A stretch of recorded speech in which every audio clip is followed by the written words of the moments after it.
So I'm Kyle Bergerson. I'm the account executive for the Western region here with Second Nature, and that includes all of you good folks. Catherine and Nicole, I'm not sure if they're joining. I don't think we need them, but so you know who they are. Catherine is our research director, and she leads the implementation of new clients, as well as things like training and retraining for any new or current clients. So she'll be the one that's really, on the technical side of things, helping anyone who is trying to get more data into 2NFORM or get some training. And then we also have Nicole Beck, who, if you don't know her, she's the founder and CEO here at Second Nature, and just a longtime stormwater management advocate, I'll say. And so she had a vision for 2NFORM that was something that was going to be scalable and iterable for all, MS4s of all shapes and sizes.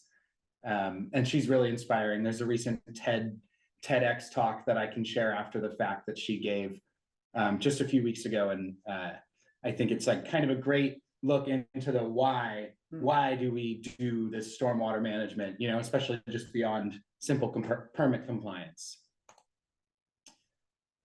So I pulled up the home screen to the city of Monterey's 2NFORM account, and this is what every one of you should see when you log into 2NFORM. So, Second Nature, we really appreciate the longstanding partnership that we've had with the Mr. Swimp members. Y'all have really actually helped us develop this over the years, and through our close partnership with the city of Salinas as well. 2NFORM has come a long way since it began in 2017, and really especially in the last 2 to 3 years. So I was fortunate enough to come here last summer, and we did sort of a similar presentation for everyone. I'll admit, I think it was a little bit more sales focused. We were trying to see, if there were some other modules that the members were interested in adopting. But I think what I learned really is that we want to get everyone using what you've got so far, and then we can think about, other capabilities.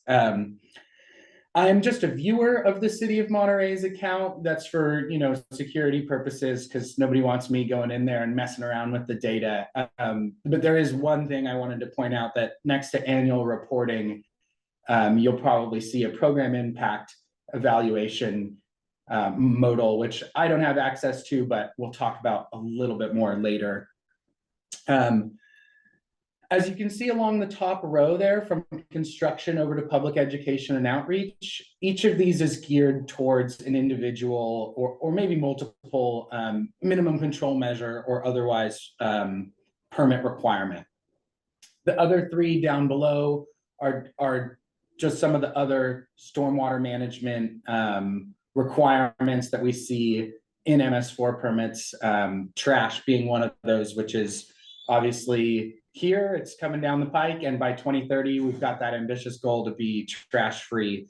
And so that module, for those of you who aren't using it, is really designed, whether you're track 1 or track 2, to demonstrate compliance with the trash amendments. Moving on, I've laid out some goals for all of you, and I don't want to impose anything on anyone, but these are really what I see as some of the first steps in moving towards,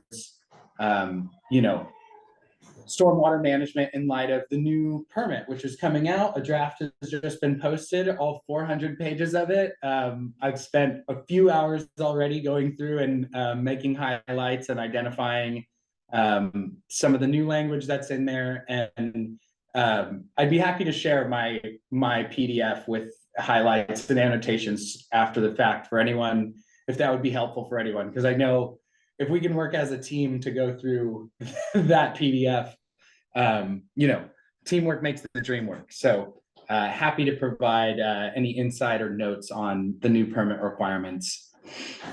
One of which I think is, looking like a really big lift, is to map and attribute all stormwater related, not only assets, but facilities as well, commonly referred to as hotspots, we're talking here municipal facilities as well as privately owned industrial and commercial facilities, whether they fall under the IGP or not. 2NFORM is informed by GIS, analytics, and science, and we're a close Esri business partner. So we have developed the ability to sync your 2NFORM instance with your ArcGIS, whether that be ArcGIS Online or ArcGIS Enterprise. And this brings with it a couple of additional capabilities. One, any updates that are made in 2NFORM can be reflected back in GIS, so there's no duplication of work, and that also works vice versa. So there's some new development or new data that's brought into your stormwater feature classes in ArcGIS, those can be synced back to 2NFORM. That's probably the most technical thing I'll say today. I'm going to keep it pretty high level, but just want to make sure that everyone understands that the two systems are very compatible. And the sync also enables the use of field maps. So 2NFORM, we do have our own, it's not an app, but for lack of a better term, we have our own app that comes with all the capabilities to do inspections, mapping, and reporting. But once you have an ArcGIS sync enabled, that will give you the capability to use field maps out in the field. And there's just a few benefits of that. One being if your teams are already using field maps, they're not now having to learn a new system. The other is that offline capabilities are a little bit more enhanced with field maps.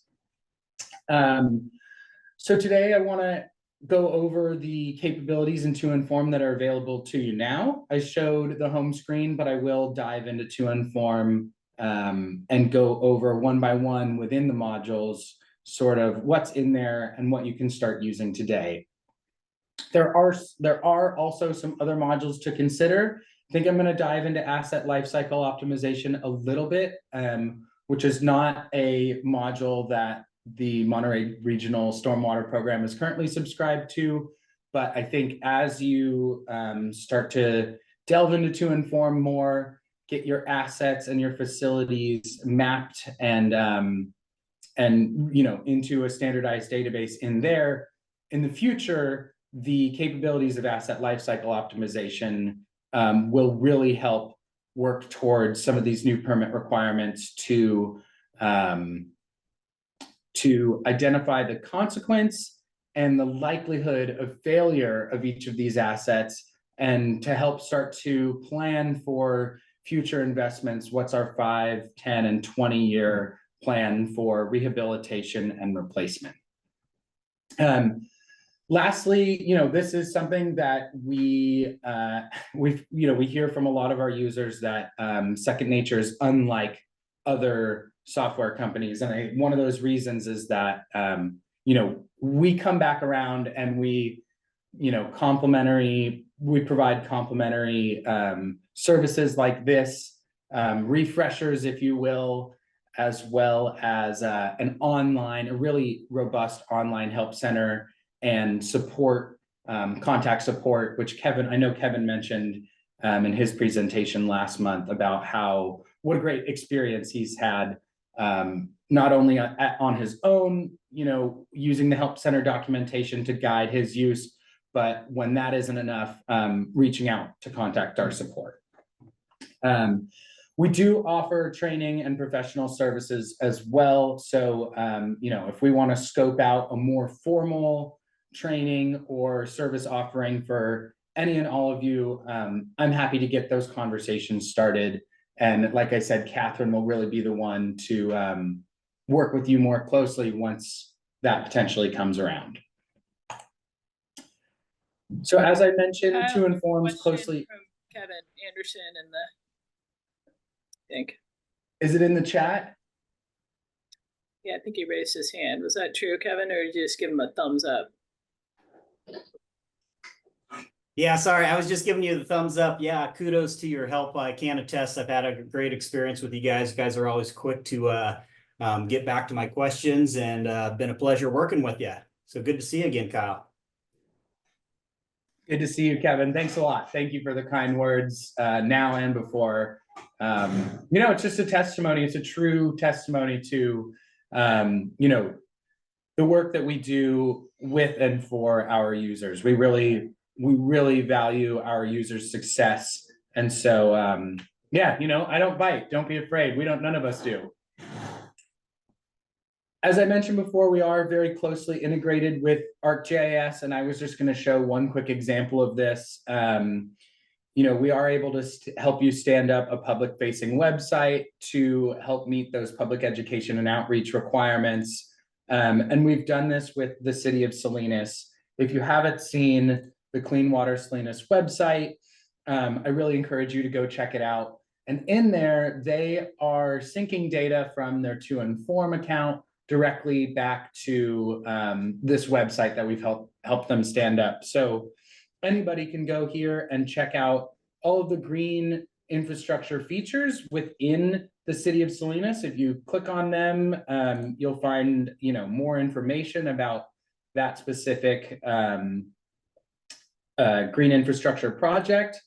And we've also got on here their trash progress map, which is again, data that is syncing directly from 2NFORM. So just an example of how the 2NFORM and GIS collaboration has worked for the city of Salinas to help with their public education and outreach.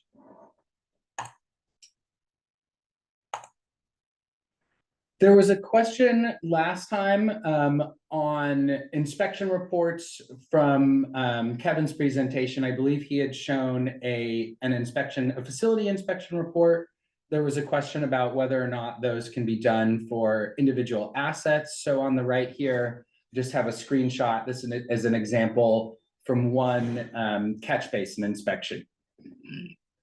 And these forms are customized for each individual user.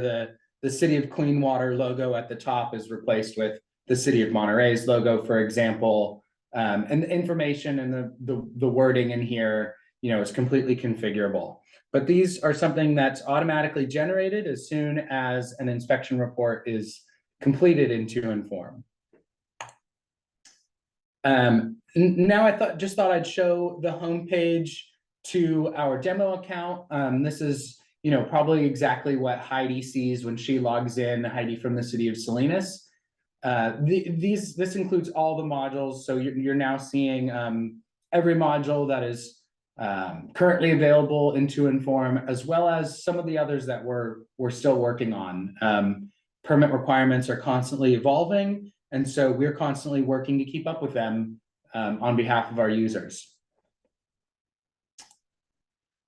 And now I am going to open up 2NFORM and start to go through some of the individual capabilities that can be used by all of you today and in the near future as you start to get data into 2NFORM. I think Nicole may or may not chime in and help me here, and so we might bounce off of each other a little bit. And really without further ado, I'm just going to go ahead and get that started. I did want to give the opportunity, if there's any questions so far, for anyone to chime in. And if you have, a specific module you really want to see, or any general questions, just wanted to open up for a minute here for that.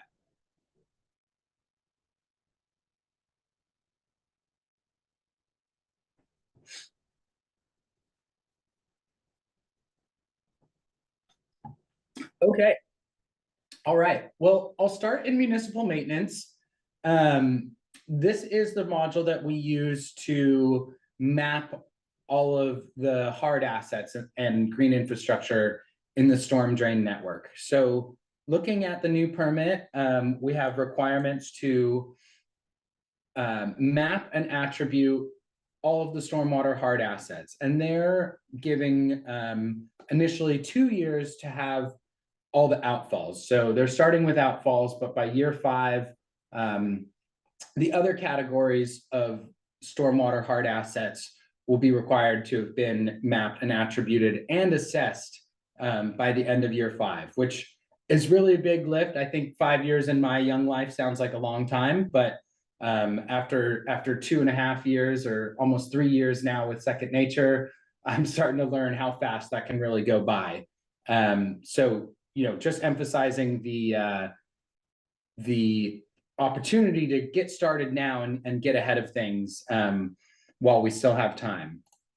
So looking at the map of outfalls here, these are already in 2NFORM, but you might be wondering, you know, what is the lift like to bring data into 2NFORM if we don't have it there already? So number one, we can add any asset one by one individually, and it's quite simple. It's really as easy as clicking on the add new asset. Let's say we're out in the field and we know that we're mapping an outfall. You know, it's probably not going to be there, but just for sake of time, I'll pick any location. We're going to map an outfall that leads out to this channel right here.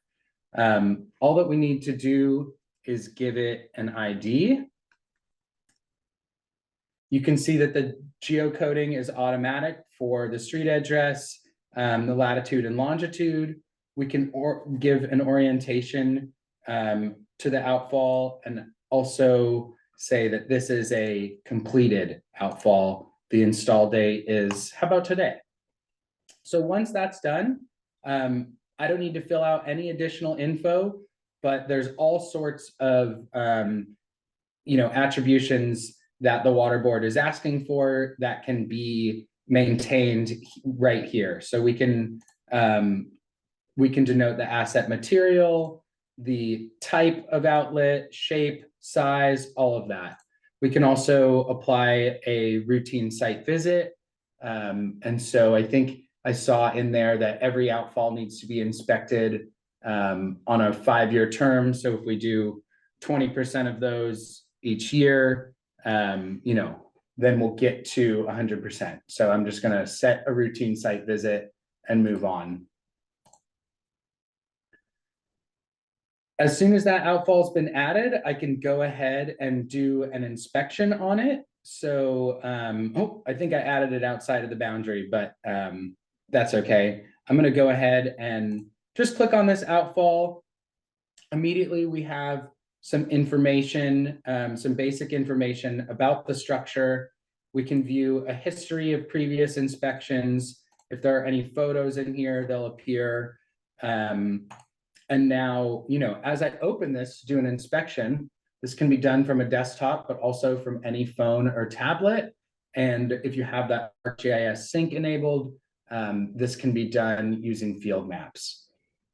So again, immediately some information we can give some general info. So if we're out at the asset and we know that this is a pipe, like that was unknown before, but now I'm able to, you know, give some more detail that's going to be required in the permit towards this particular asset.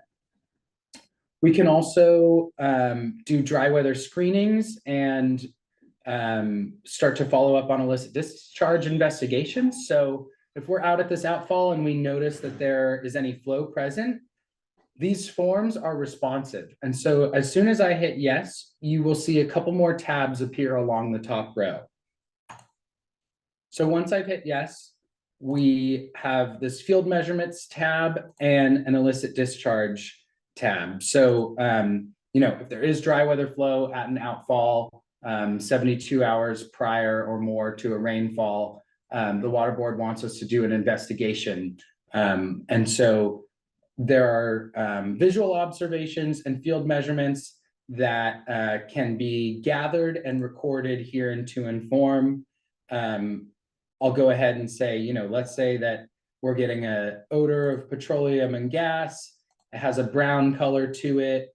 And there's, you know, dead fish maybe there. So this will all just appear on the report. We can select a severity to that if we want to, and we can also start to gather some field measurements if we have any equipment with us to do that. So beyond the illicit discharge investigation on that flow, we also just have our condition and maintenance tasks. And these, if we show up to an outfall and it's completely perfect, you can just go ahead and hit save. There's no issues and you're done. It's as simple as that. But if we do recognize, something going on, let's say, for example, another requirement that I read in the permit is that all of these assets need to be labeled. Okay, so within 2 years of the permit start term. So check medallion label. If there's an issue present, we'll say yes, and we can mark this for further review. Is it a replacement or major, minor, or minimal repair? I think that adding a label would probably be a minimal repair. If there's structural damage, we can denote that as well. Mark it for further review, and maybe it's a little bit more of a major repair. We can also record any sediment or trash removal. This is again being automatically added to the information that's gathered for your annual report. I'm going to go ahead and skip the illicit discharge part here, but again, if we did identify an illicit discharge, we can go ahead and start to record more information there.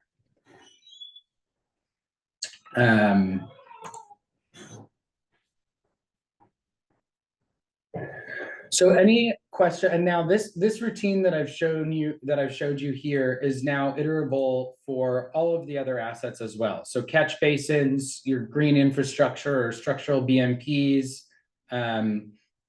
This is, you're going to go through pretty much the same process, although the questions will be slightly different based on the type of asset. Are there any questions here so far? I see Kevin's hand up. Yeah, Kyle, I have a question. So when you're adding a point in the municipal maintenance module, I see the latitude and longitude is automatically populated. Is it possible to interpolate the base elevation maybe off of a surface layer when you add those, so we know roughly what elevation the surface is for these points? Kevin, personally, I would have to go look into that and get back to you with an answer. I'm gonna give Nicole a chance if she knows if that is automatically recorded. And I'm pretty sure it's not currently, but it is possible. So just throwing the idea out there, it would be useful to record that, because I think most of us, when we're out mapping these, we don't have the survey equipment to, capture or it's not going to be a survey grade elevation. I know that, but at least we'll have a rough estimation if we ever start doing some modeling with these points. Yeah, no, great question, Kevin. You're right. It's not currently pulling the base elevation. But you're right. That data doesn't exist with satellite imagery. And I'll create a card right now for our product team. I feel like I've heard that before from a couple other folks. So particularly when you're in field maps, I think that which is probably a more efficient use when you're doing your inventory and trying to build out your stormwater infrastructure. I think I'm almost certain that field maps will have that base elevation and whatever resolutions in their base maps. Great, thank you. Yeah. Thanks, Kevin. Any other questions about the municipal inventory of hard assets?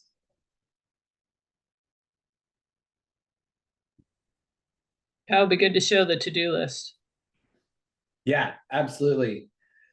So that's where I'm going next. You notice that I did mark that outfall as having some structural damage and maintenance that was needed.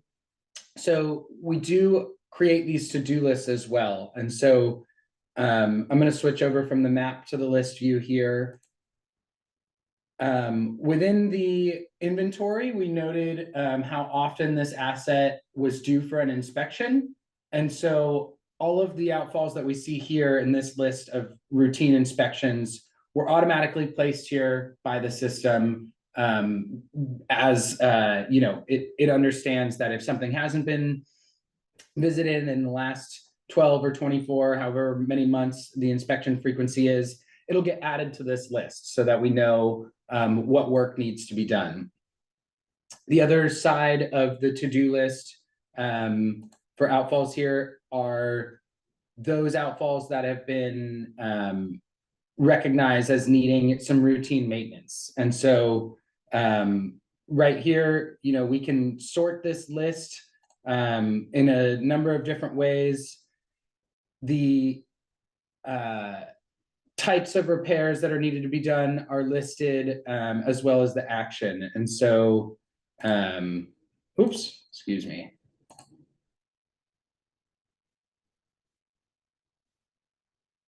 Yeah, any one of these outfalls has been noted for, you know, needing some sort of repair. So here we have structural damage at the demo outfall 2. And so we know that we need to go and do a routine inspection at that one. Sorry for clicking around a little bit. So there we go. This is now the map view of all the outfalls that have some sort of routine maintenance needed. So we can view that in a list or in a map to start to prioritize the work that needs to be done here. And I'll add on this, right? What we're trying to do is help streamline your work. We've had a lot of asks about work orders or right how to assign those. And we're in a beta program with Esri. They're coming out with a program called tasks in their field maps, which is exactly that. So then to be able to assign, if you go to the list view, Kyle, the way this will work either in our system or in theirs, again, it all gets, we highly recommend syncing the data between 2NFORM and Esri, because now you have the most up-to-date data in both places. You're not, we don't want to silo data anymore, but there'll be an assignment field here. So then you could have that due date and you could assign it to one of your particular users. So like I said, that's in beta testing. We have a few customers that we're trying that out on, and I think we're basically waiting for Esri to finish it, which sounds like the end of the year it should be available. So that can make a lot of the allocation of this work even easier. Thanks, Nicole. Any questions about the to-do list?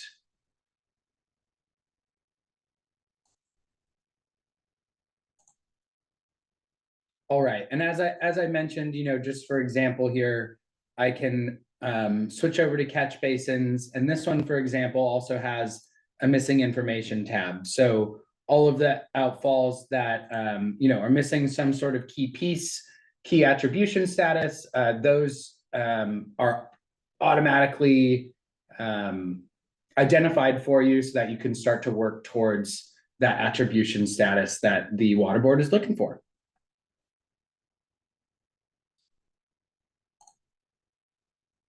So next I was planning to switch over to trash compliance. I know there were some questions about that during Kevin's presentation. Will you do insights and trends, or let me do it real quick? Oh yeah, that's a great idea. Here, let me go back in there. Yeah, so I'm not. So I see new names here, so don't know how familiar everybody is with 2NFORM, but I'll just say we really appreciate Mr. Swimp as customers and users, and the product has evolved a lot. And just for a little background, right? We you know, Second Nature originally stood this up because we really thought there was a huge opportunity to leverage the requirements of the stormwater permit to help stormwater municipalities collect better data, organize it just a little bit better, and then get the power of that information out. And so this is a great example. The Insights and Trends dashboards, which are, I think, live in more than half of the modules right now. And this is our roadmap. We're turning these on as we speak. But what we're doing with that now is, because you have, you know, if you see like the drop downs and the standardization and understanding the units, is that now that data can be queried and we can ask questions of our data. And so these Insights and Trend dashboards, they're different depending upon the module, And if you just scroll down, Kyle, what we're doing is now standing up a number of different widgets that we've heard customers ask. It would be really great if I could track my site visits, as an example of that time series. I could track my team's progress through the required site visits for catch basins each year to make sure that we're keeping up. Or, right, I want to make sure I'm allocating my resources in the places and going, like, prioritizing my catch basins that I need to look at every year, that I'm going to those and they're actually, right, the kind of dirtier ones, and not just keep visiting clean catch basins. So there's again, I'm not going to go into the details here, but standing up these different widgets help you ask questions and understand the effectiveness of your municipal maintenance program, for example, or your construction site runoff program, or et cetera, et cetera. And that's been a pesky requirement in those permits across the country. How effective is your public education and outreach program? We take that seriously and are providing data such that you now actually can say something meaningful about it and then start thinking about how to allocate your resources. So the insights and trends dashboards are worth paying attention to. Go into I assume Kyle showed you the help center, but for every module, we have a little summary of what the catch basin, what the insight and trend widgets, kind of what questions we think they're asking and how they're useful. Yeah, we'd love to hear from you if you want to see other ones or you don't totally understand how to interpret them. This is what gets Second Nature excited. Right now we have data to turn into information. So hope you find them useful. Go ahead, Kyle. Yeah, I mean, Nicole makes a lot of great points here. I know that I've heard several times that this top 5 corrective actions widget is really helpful. How many of our visits, how many of them are ending up in, and what are the main issues that we're seeing out of our catch basin program, for example, here. So the help center is really easy to access. Thanks for reminding me to get to that, Nicole. So as Kevin mentioned, we do have a robust help center, and that's accessible just directly through 2NFORM. So under this question mark, I can go ahead and pull up our help center and access, all of the different documents that we need. And so, for example, we were working with catch basins here. If I just go ahead and type in catch basins, I can immediately see the different articles that are laid out here for our users to help guide you. So, if we're looking to inventory and attribute our catch basins, we've got instructions for how to do that. Each one of these articles was specifically written to help guide your experience. And then we've also got the contact support available as well. So, if you're not finding what you need in the help center, one thing we do with our support is a lot of the times it's just helping someone find the correct article. Other times it's a little bit more involved than that. So when you hit contact support, you'll be sent to the help center, and there's a form that's going to pop up automatically. Your name and email are in there. You're going to select 2NFORM, select which module you're needing help with, and then start to describe the issue. We love screenshots. Pictures worth 1,000 words, so you can upload those here. You can denote an urgency. So if this is something that's stopping you, critical, it's blocking your work, we can mark that, and that will kind of move it up on our priority list. As Kevin mentioned, we're responding to these typically within an hour, to at least say that, hey, we've received your issue, we're working on it, we'll get back to you. And then in terms of getting these things resolved, it's typically within the week, within 1 and 3 business days, that we're getting most of these things solved. And that request goes right to our product and development team. So you get to the exact people who are going to be able to help you. So like Kyle said, we've worked a lot on trying to figure out the best process to get the best customer success. And I guess thanks to Kevin, and I think it seems to be working. So please use that, and you'll get the help you need and the right person on the phone who can address your issues. Yeah. Yeah, it's been wonderful this year as we've continued to build out that process and improve upon it. But before I do move to trash, I was actually going to go ahead and pull up the annual reporting into 2NFORM. So this information is being automatically generated for you. And since we were talking outfall and catch basin maintenance before, let's go ahead and change it up. We'll do catch basins this time around. So in here we have, this is going to change from E11 to D6, I think. I can't remember now. But funny that they changed in the permit. We're now going to have to deal with different nomenclature and lettering. But this is this year we're creating these tables and these numbers for you. As work is being completed, that information is being automatically generated. How many of these catch basins do we have? How many have we inspected so far this year? And of those, how many needed to be cleaned?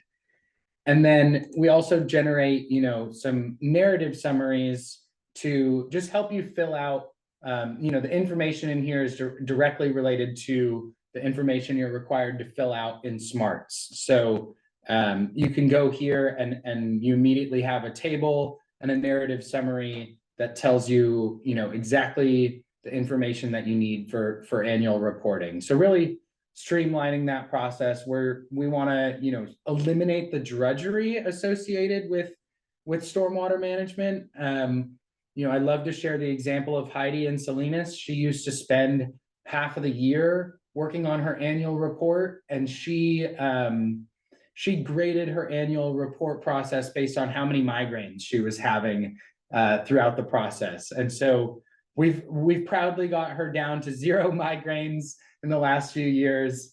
And that's just one, metric to show how simple we really make annual reporting. And then we take a snapshot of that information once the report is submitted every year. That info is frozen and we move on to the next year. But, if the water board does come around with an audit, all of the information from previous years is retained, so that you can go back and prove your compliance.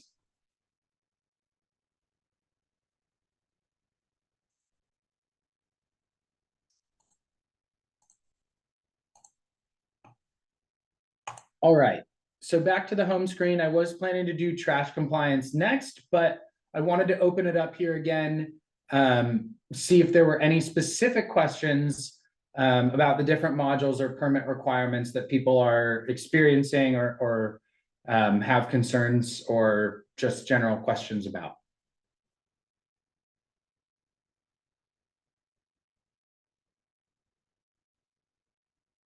Nothing?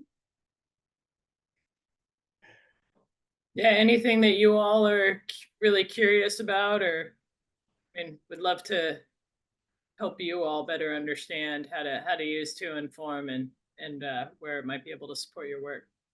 Go ahead, Kevin. Yeah, one of my questions is how do you account for street sweeping? Is that within the municipal maintenance module? Yeah, yes, it actually is. And so there's 2 different, well, yeah, let me dive into street sweeping here. We have the routine O&M. So typically, you have street sweeping that's done in a couple different zones, and those are done on a certain frequency. And so that information can be recorded in 2NFORM. But we can also start to dive into when your sweepers are out there, they can add live information from their sweeps. So Nicole, do you want to sort of guide me through so we can share kind of some of the process of the street sweeping aspect of municipal maintenance? Yeah, and what I would just say is the first thing is getting your routes into GIS. So you can see that on the left-hand side, there's a collection of routes. And then what Kyle's saying, right? What are your current practices today? And we just did a webinar on street sweeping, so happy to share that. Kyle can share that back with you all, and you can either just review the transcript or read it.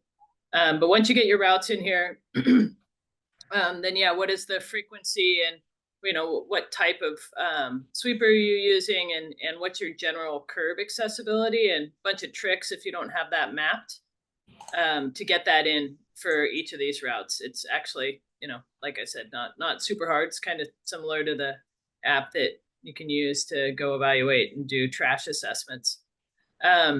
And then when you record a sweep, if you click on it, right, these are requirements also across the country we've seen, and there's a huge water quality benefit associated with street sweeping. So getting your operators to take a second when they go and do a sweep is just to record, this one is, how many curb miles did they sweep? We have other users that have it set up where it has the start odometer and the end odometer. And it's just, you're just trying to get to those broom miles, which is a common KPI that the regulator would ask for.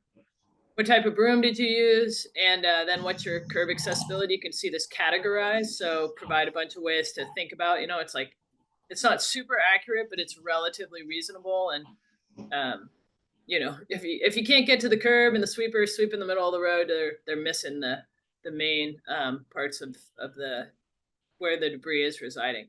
And then how much do they collect? Where they go get the receipt from the yard? And so again, bunch of tricks of the trade. We try not to make this burdensome. When you save this information, if you go to the top, it's already it'll have what the route miles are, what was the date last swept, etc. So again, standardizing a lot of this information. And you save it and you're building that information that I know a lot of Central Coast groups are asking their operators to collect some information. It's typically in a spreadsheet. And so by doing it in here, now you have all that, they have all this information. And again, we've spent a lot of time and love working with the operators because they have a good job to do. And if you go to Insights and Trends, Kyle, again, those are a bunch of the records. Now you get those summaries. And these widgets, again, have been stood up over a series, but you get that number that the water board always asks at the beginning. How much material did you pick up last year? Well, I've got that aggregated because we kept track of it. How many curb miles did you sweep? Then you get more and more insights, right? Which ones are your priority routes based on how much material is accumulating and you're recovering? How is that changing over time? And a lot of this will help you figure out how to optimize your sweeping to make sure that you're focusing your resources in the places and at the times when you need to pick up the most debris. So hope that answered your question, Kevin. Yeah, absolutely. It looks like this module has evolved quite a bit since the last time I looked at it, which was several years ago. So yeah, kudos. That's my goal, is to get street sweeping in our model this year or next. Cool. Yeah. And again, the help center will give you the 5 steps to get started, and then we're totally happy to help you guys get going and train your operators or whoever is doing your sweeping. Awesome. Thank you. How about anybody else? I see a bunch of new names here. What's your burning question on 2NFORM?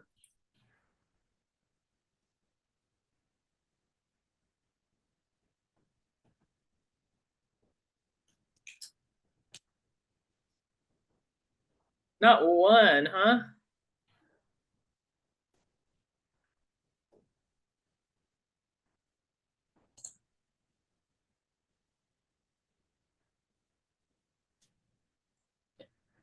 I'm hesitant to call anybody out. There were a few before Nicole joined who mentioned, that 2NFORM in their city was underused, and they were hoping to learn today some of the capabilities that they can start using. Any volunteers for kind of what's the first permit requirement or just the first action on your mind, in the coming year?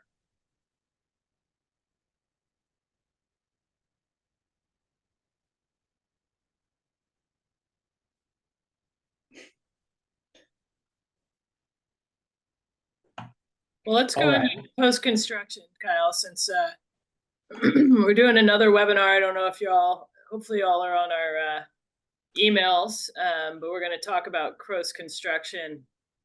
This is actually one module that I think the biggest advocate for this was Agnes, who used to be at the city of Santa Cruz and then was at the city of Carmel for a while. And she was just like, oh my God, post-construction is just so hard for me to keep track of. And can you please create this in a centralized system? So I'm going to just go over real quickly some of the basic functionality. Kyle's going to follow my clicks. So the standard design of these projects or of the modules you can see is data, the to-do list, and the insights and trends. And so data is set up so that you can explore your data. And Kyle's shown how to expand the legend to understand what's being displayed. Yep. And so here we have projects, and then projects deliver assets, right? So your post-construction requirements, when those get triggered, they will trigger the delivery of these assets. And once they're delivered, right, a lot of y'all have maintenance agreements that you have to keep track of. Same functionality as you showed in the other modules. If you click on any one of the assets or the projects, it's going to show a pop-up. We just show a bit of the information, the most important information. You can always access the inventory modal and make any changes or get other information in here. Close that out. It's like any software, right? There's multiple ways to get to the same place. And then you can see the history of that particular project. Particularly, these are all existing assets. So the notices that you have to send on an annual basis, and then keeping track of those records. If you go over to the to-do list, so this is the pain point, and again, everybody's got this across the country, right? You got the maintenance agreements, and if you join the webinar next week, you'll hear this, that a lot of groups have had post-construction, particularly on the East Coast, for decades. They've issued maintenance agreements, but they don't have a good way of retaining all the records associated with it. So they're playing catch up, and nobody's got good data, right? Everybody's trying to play catch up through. And again, happy to help on you building your information system or taking your Excel files and getting them into here. But to keep up with those requirements, something that we have found is really easy is to streamline those annual communications. So you have existing projects, you have to send that letter, you need the maintenance declaration back from that particular landowner. And those happen every year. So based on what is in the system already, it'll know when those particular formal responses are due. And what Kyle will show you here is what we call collaboration portal, by which, okay, it's come up, Harry Hofbrau, who is the O&M guy or whoever we're going to send it to here. I need a response in a certain amount of time. It showed the asset for this particular project that he's selected. If you go up above, yeah, you can sign everything. This one's got a bed filter that also, has a bed filter on the property. We know all the folks. He's going to go ahead and save and generate that. And it's going to take him a second to show us what happens on the other side and opens it up. But what we've wanted to do is make this as simple as reduce the drudgery. So now you have a letter. This would be your letterhead on it. We work with you on the language. This is a letter that's going to that O&M contact. It's got the asset that is here. If you have any inspection information on that asset, it's going to give you that as to, hey, we noticed we did an inspection and your asset needs to actually increase capacity. We recommend dredging it or weeding it, whatever it might be. What the landowner needs to do is then scan that QR code. And Kyle's going to show you now, it's like as easy as paying a parking ticket. They're going to open up by scanning that QR code. You now have a record, you send it to them.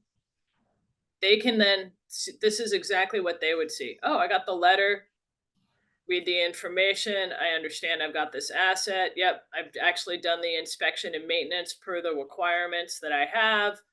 They can add photos, particularly if those are required, sign it, send it back to you. That's going to come right into your system. So you don't have to deal with the whole rigmarole of keeping track of all of this stuff. You now have the records here. You know who you've sent the records to, you know who's responded. And Kyle will show that it shows right back. Yeah, they get this cute little, hey, thanks so much. Give us your email address. We'll keep you up to date on all the ongoings on our program. And we've seen a lot of groups, they love this, right? It helps them. So now in the responses tab, you can either go to the list, maybe go to the list view, right? We show the map of where the responses are from in the list view. You now have that response come in. And as those come in, that gives you the second to go ahead and review that response. You just click on one that needs review. All right, I got the response from Harry, the O&M contact.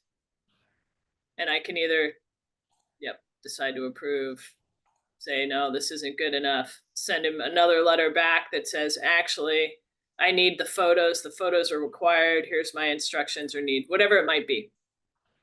All filed away, all part of that project. So if you get audited by the regulator, which also I've heard it from Central Coast, but it's across the country. This is a pretty big compliance risk program, because the regulator can go right at a project and say, hey, show me all your records. Show me what you've been doing. Show me you approve the design specs and that you're actually, basically doing my job as a regulator as a de facto. Now you're regulating the third party. So we try to make that as easy as possible.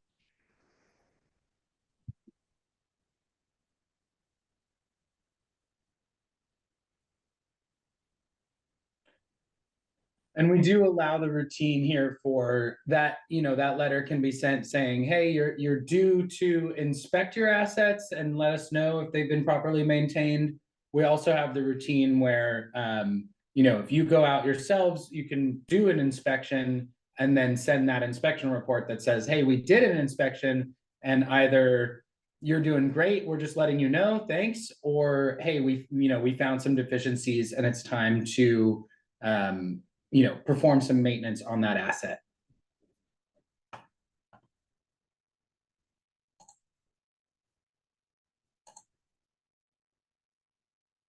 This module, like the municipal maintenance module, has a few different categories. And so I know I showed before how to switch over to the BMPs through the layers tab, but we also have another category for the structural BMPs as well. So that's just a way to go in. We can immediately see anything with a blue dot. If I don't know what that means, it's not in the legend now, but that's due for inspection. And so now we can actually go in here and inspect this asset, which, much like a catch basin inspection, has a responsive form that really guides you through the inspection and ensures that the critical information that needs to be recorded is, so we're doing things consistently, and we've got a system of record to go back and look at those. I'm not going to fill this out for the sake of time here, but that's just another routine to show how 2NFORM is really, from module to module, it's very similar. And so it's not like you have to learn a new routine for every single one of them.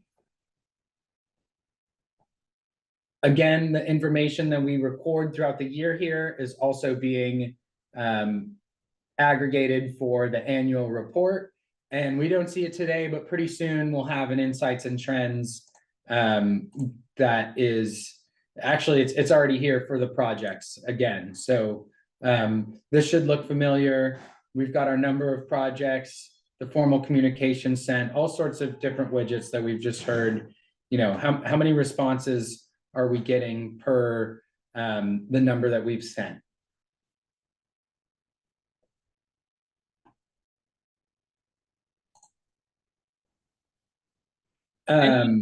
Yeah, Kyle, any questions, y'all? Otherwise, I'm gonna tell Kyle to stay on the screen for a second, Kyle. Any other questions that we have? Y'all have? Yeah, I can do this all day, but I don't mean to lecture everyone here for 2 hours.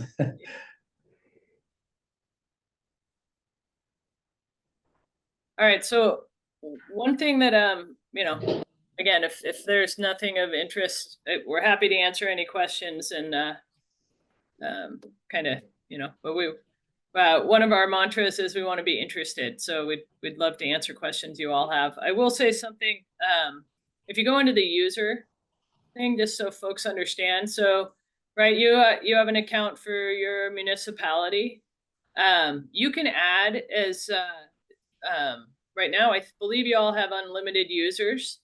So you can add those users in different ways, and that gets back to stormwater management and your team, your program. It's a team sport, right? We know you have different, probably folks who are doing construction site inspection than those folks that are maybe doing illicit discharge inspections, or the different folks who are filling out reports. You can add users in various roles to different modules. So you have the traditional, it's like Google, you add different people to different permissions, right? So we have different roles. An admin can do everything. A data manager can do everything except for add users. But they can read, write all the data, and you can give specific access to specific people to specific modules. And so that, again, that helps keeping people focused in the right places where they need to go. You can also add your management as viewers or reviewers. And so and consultants. If you have a consultant that is doing a green infrastructure plan for you, like the city of Watsonville, they had their engineer added as a data manager to project delivery and scenario planning. That allowed the engineer to add basically their planned assets into their account with all the design specs and all the information. And then the city was able to run those scenarios and understand the water quality and environmental benefits of that plan. And they use the outputs from 2NFORM specifically to then go get funding to be able to fund those. So lots of flexibility here. And again, I encourage you all to spend some time and if one-on-one is better for you and you'd like to have some training specifically with your team on a particular module, just reach out to Kyle. We're happy to help. Yeah, and I think, I'll just show exactly how robust the help center is. So we were just in managing users. There it is, user management. So here in the help center, there's step-by-step instructions on exactly how to add a new user. So it's really, there's a really good documentation for all the different routines in 2NFORM. And every once in a while, like when I'm out here using 2NFORM on behalf of a customer or just for my own professional development, for when I do things like this, sometimes I'm unable to find what I need, and I'll go to the product people and say, hey, I couldn't find the article on how to add users. And 9 times out of 10, it's like, oh, here it is, here you go. But every once in a while, it's, oh, we didn't create one for that yet. We're going to go ahead and do that now since you need it, and then so it's constantly evolving, the help center, just as 2NFORM is.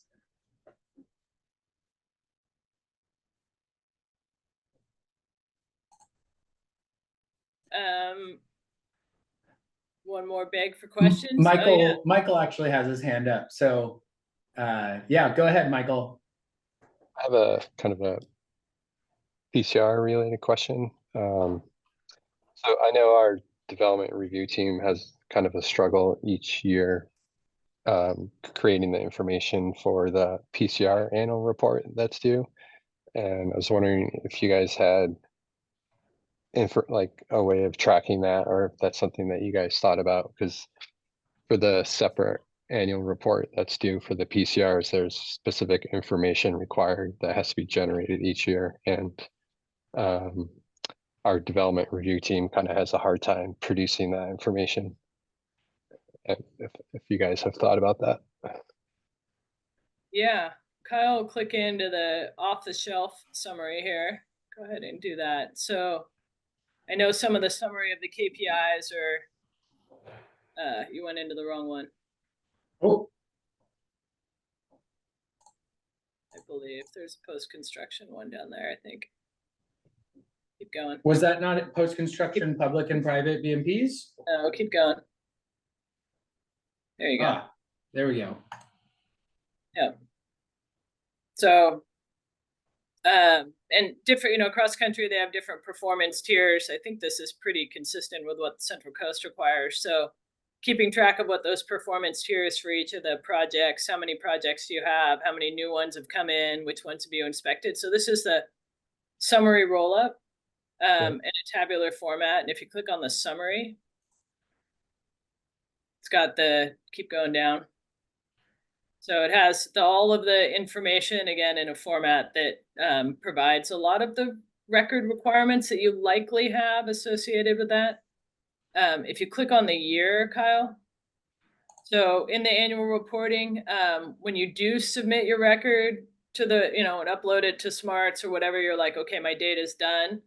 All you're doing is taking a snapshot of your record. So that's going to keep you the data. It's not freezing anything in 2NFORM, but it's giving you a summary of what that of what the data was at the time when you said, okay, I submitted. The other thing you all should know, and I wasn't on the call, but the Central Coast Regional Board has a regulator portal and a view into 2NFORM. And when that went from Dominic to Lucas, and now I can't remember the new gal's name, our team just trained her and her team on 2NFORM. So they have access. And, if you open up and submit your records to the regulator, this is one way to give them read-only access to the annual reporting components and maybe specific projects if they have post-construction projects that they have questions on. So all to say, yes, we've thought about it a lot, Michael. And it's, we're really, a lot of the groups are using this as a way to then basically say, yeah, here you go, regulator, here's all our information associated with our post-construction programs. Okay. It looks like most of the information is there. We have, so like for an example, it's like all the projects that require PCR for that specific permit year. Then we provide like the project status, project description, the owner name, and then which performance requirement, and then the application date and project number. So that's a table that we, it's like a required attachment for that PCR annual report. Cool. Yeah. All I know, all the data fields are in here. So if there's a little tweak on those tabular summaries that include pulling other data, that's not hard to do.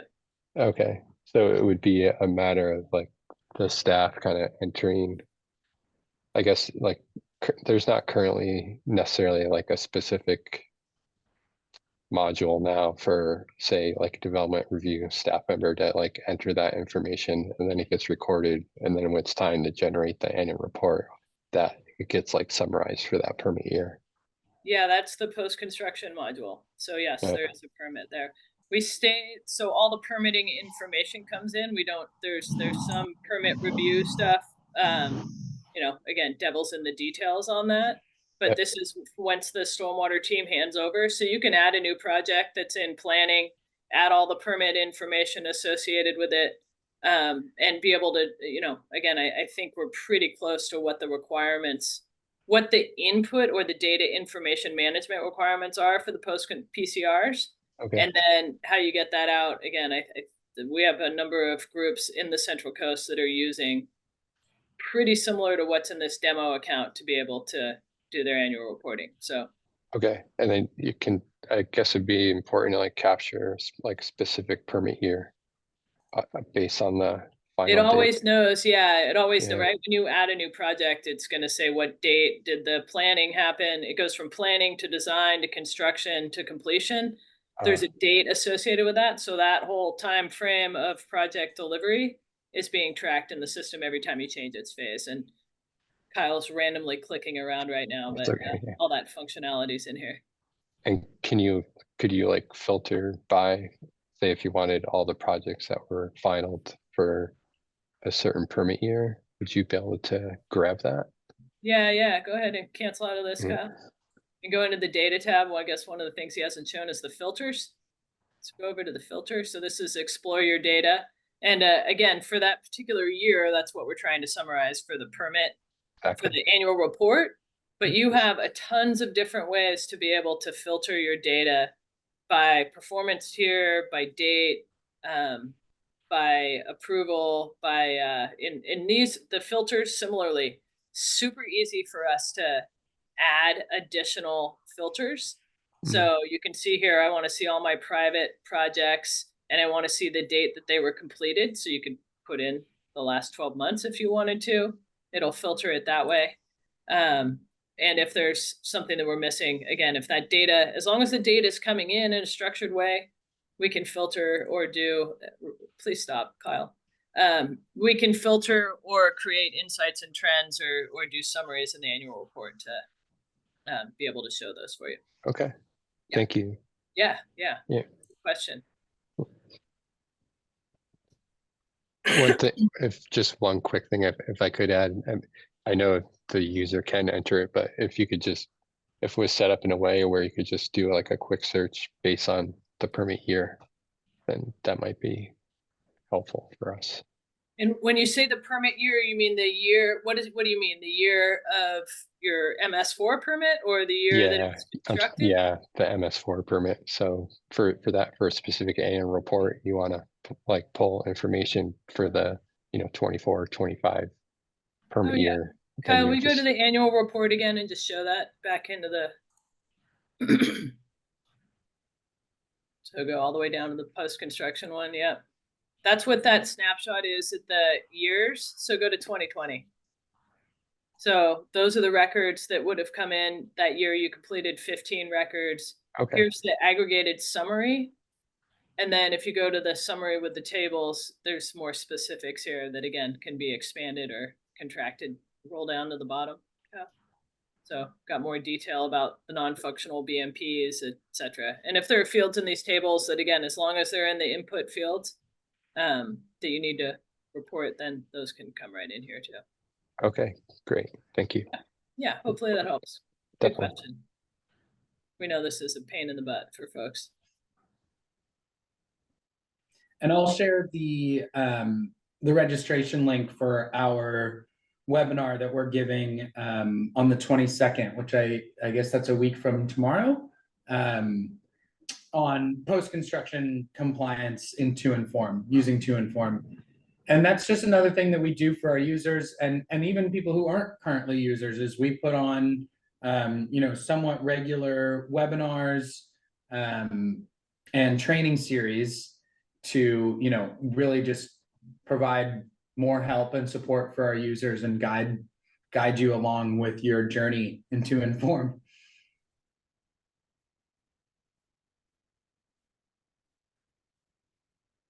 Well, my suggestion, since you mentioned it, Kyle, is to just end with a little bit of a asset lifecycle optimization demo. Yeah, definitely. So, the other modules, things are very repeatable and similar feeling and looking.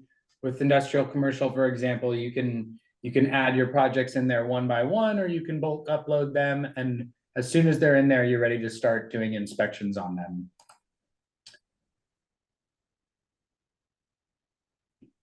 Now, once you've populated the municipal maintenance module with your data, once you have everything in 2NFORM, we're automatically providing some metrics for you based on the information in the system. And so, one thing we're doing is how attributed are each of these categories. So for catch basins in this example, we have done a really good job of including all the required information for those catch basins. And what that does is it helps our analytics calculate a probability of failure, a consequence of failure, and an asset criticality, which is all language that's coming directly from the permit. Yeah, so required fields, right? This is like, we've spent a lot of time thinking about this. And like Kyle said, you don't have to have a complete data set. Whatever assets you have in the system will show up in this inventory status. There's a And this one is actually, there's a bunch of functionality coming, I think in the next couple of weeks. We're actively working on building this one out. And y'all aren't the only ones. We have some customers in Tennessee who have some asset management requirements, and they're using this product as well. And I think also in Florida. So the attribution, right, probability of failure is really, you can either have information about the asset type, the material, and its age, and those become key pieces of information by which, it's not perfect, but it's the first glance at what is then the probability of failure, right? Pipes or catch basins, outfalls, different types of material don't last forever. So you can use that information. Then if you have inspections like structural BMP assessments or other types of inspections that I think Kyle even showed, like things need minor or major repair, that is like additional information on the actual probability of failure of that asset. So all the information that you're putting into municipal maintenance or structural BMP diagnostics, that's all being pulled into this asset life cycle optimization. So it's giving you the information that you need to be able to build out that that asset management plan. So if you scroll down, Kyle, you can just see, right, we've spent a lot of time on standardizing the asset types and the attributes that are required. We're intimately familiar with what California needs. If you click to the map, now this gives you the map view, and maybe just show, I don't know, pick one of them and then show the probability of, or the criticality map. So criticality is assets that have a high, like it's the product of the consequence of failure. How bad is it if they fail, and how close are they to failing? Again, these are knobs that you all can turn in settings within the inside, and we have defaults, but it's immediately giving you those requirements that are needed in that asset management plan. We're adding unit cost to this right now as I speak, and so it allows a calculation of what is the actual, right, funding requirement need to meet that 20-year asset management plan. And unfortunately, a lot of groups are realizing that they have a lot of deferred aging infrastructure. And so by having this information in here, you can play around with different ways, like Heidi, since we keep talking about Salinas, because they are your closest Phase friend. one. Yeah, phase one, and they've been using this a lot. She gave a great presentation and is starting to look at resiliency funding for critical assets in the disadvantaged portion of her city. So, right, there's a lot of EJ money out there in disadvantaged communities and environmental equity. So all this data then has just been parsed by, okay, show me the disadvantaged communities and the distribution of that, and give me the unit costs and the deferred maintenance or replacement needs that I have. And so it's really helps, right, with building that, that's kind of the intent of that asset management plan, is so that while potentially burdensome, you can leverage the requirements of your permit that you kind of have to do anyway to be able to build your asset management plan. And now you have all that data you need to be able to really start thinking about funding and cost needs, and really how the heck are you gonna get this done? Because it's everybody across the country, it's a big lift. But so more to come on this one. You all don't have access to this module, but it has purposely been stood up to address the new permits that are requirements that are coming out. You can even show the lines here too, Kyle. So it's got all the assets in here. You can do them all at the same time too. You can make I think we call it the magic map, so you can turn them all on. Yeah. So you can start seeing all those assets. And again, all that data can be exported into spreadsheets, and engineers love this information to start thinking about what if scenarios.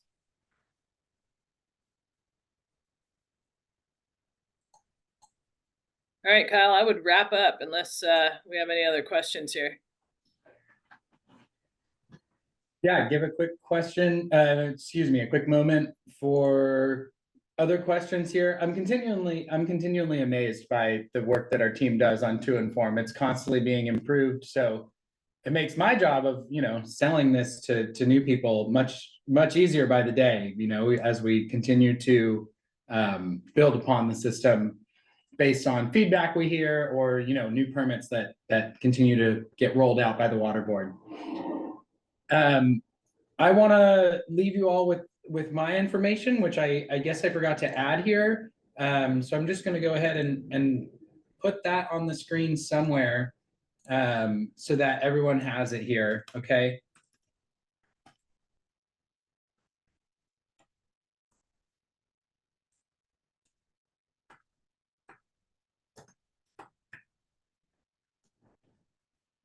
All right, and I hope that's helpful.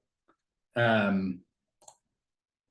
and you know, as I mentioned before, I'm your account executive, so any questions that you have can be directed through me. Those of you who do have access to 2NFORM, you can always go directly into the help center and get, you know, your whatever you have will go directly to the product team. But you're more than welcome to reach out to me via phone or email.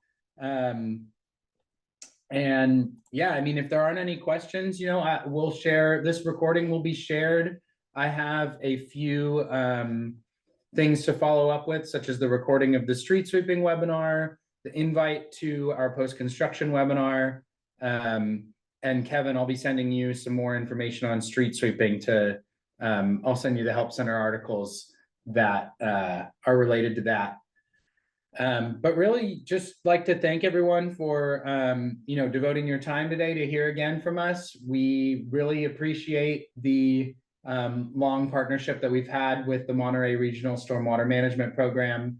And I appreciate the opportunity to come back again this year to talk a little bit about the modules you have in 2NFORM today and what you can start doing right now. And then, you know, looking towards the future, as the new permit requirements are rolled out, what else is possible.